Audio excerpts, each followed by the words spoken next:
and welcome to what you might call a semi-abandoned episode of the Oddity Archive. So I've been wanting to cover this short-lived video format for quite some time now, but I've kind of had to give up on it, at least on the demonstration end of things. But these two movies are on a short-lived format called MovieCD, introduced in 1996 and discontinued around 1999, and apparently lingered in computer store clearance bins well into the early 2000s, although I have zero recollection of this format, and I went to CompUSA quite a bit back then. But alas, this would have been kind of the perfect archivism in a way. It's redundant, impractical, inflexible, and, as implied, barely caused a ripple in its day, though it might have driven a few folks to drink some ripple, but more on that later. So what we got here is effectively a more complicated, technically inferior version of the video CD, henceforth VCD, which was quite popular in Asia and a few other places during the 90s and 2000s, and I think still exists in some parts of the world. The two I brought out for show today are both from the Philippines.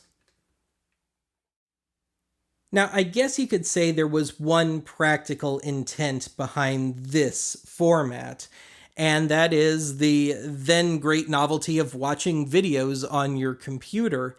And so, of course, the logical extension would be watching movies. And, of course, CD-ROM drives were still a new-ish thing in 96, so it makes sense. Now, the MPEG codec on home computers was still kind of new, and I think a lot of, especially lower-end computers, just didn't have the processing power to handle VCDs yet back then, so it wasn't really an option for a lot of folks. But having said that, the QuickTime and especially AVI formats were pretty well commonplace by 96, but they weren't encrypted. And if you were going to get major studios on board, there had to be some kind of copy protection.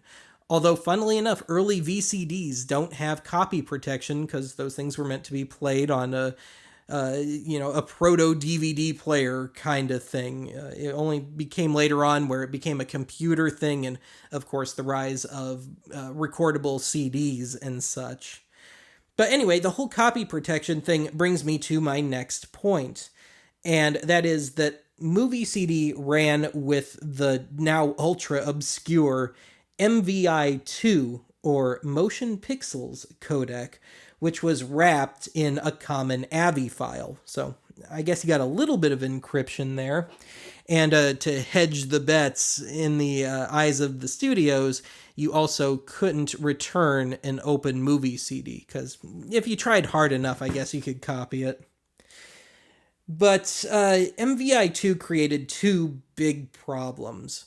One was Apple computers didn't accept anything AVI yet, as far as I know. I mean, even now I have to use third-party stuff on a Mac. And the other problem was that once you get past Windows XP, so we're talking the early 2000s here, even with the proper codec, which you can download off of any of these disks, the operating system just no longer plays nice with it, even in compatibility mode. Now, on a happier note, on the preservation front, as far as I know, the only thing unique to MovieCD was its opening logo, which has been recovered a few times by other people now and can be found on YouTube.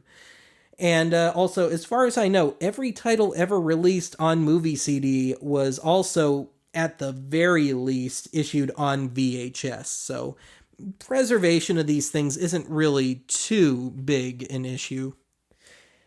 But anyway, on a spec level, MovieCD was effectively a watered-down version of VCD.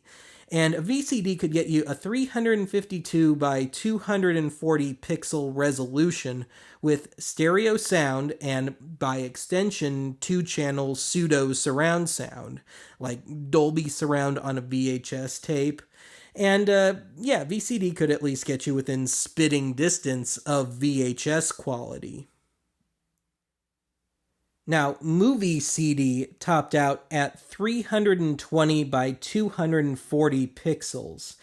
And while MPEG VCD was indeed very heavily compressed, movie CD took things one step further, I think trying to, help out people with lower end computers by cutting everything in half, right down to the number of audio channels and the frame rate. So you got stuck with mono sound and in NTSC, a 14.985 frames per second frame rate. So, yeah, not very good stuff. Actually, the quality isn't too far off from my old AVI public domain CD-ROM stuff, which can be played on a modern computer without issue. Do you know me?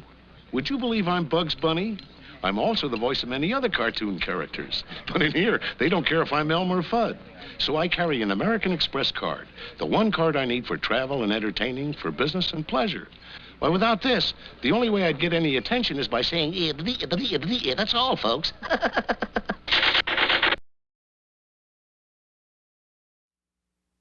As I mentioned earlier, I can't really demo movie CD. The earliest Windows computer I've got has the Vista operating system, which of course would have to be the first to truly not play nice with movie CD. Now, I tried everything. I installed the software in compatibility mode with no problems, tried to play the disc both in and out of compatibility mode, and the program would just crash every single time. I tried every program I had to play the discs to no avail. I tried to convert the files, but no programs that I have could crack the MVI2 part of it.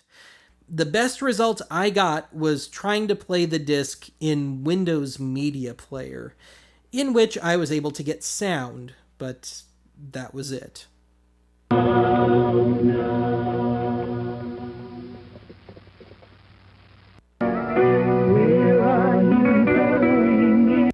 And it's a real shame, because I was totally looking forward to seeing Jimi Hendrix perform under duress for 15 minutes on an amateur shot, lousy sounding at the best of times, painfully dull 2 hour plus hippie movie. And as for The Mask, well, I'm sure my 9-year-old self likes it a lot more than I do now.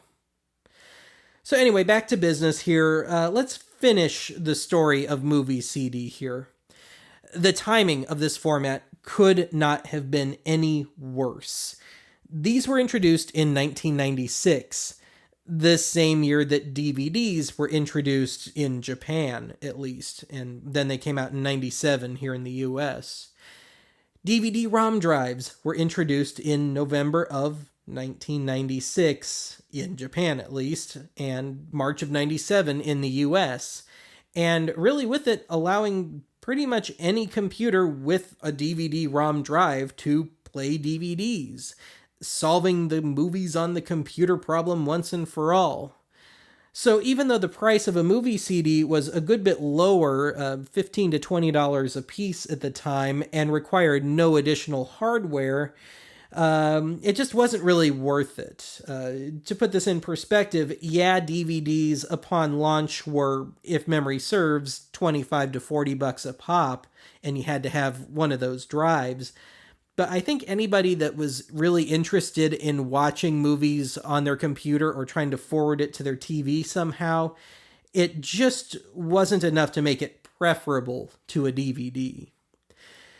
Now, if you're so inclined, movie CDs are fairly easy to come by on good old Fleabay, but unless you're some sort of die-hard, obscure format collector, I wouldn't even bother. You probably won't be able to play the discs anyway. But otherwise, that's it for this little informal mini-sode of the Oddity Archive. I'll talk to you again soon.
That's all, folks.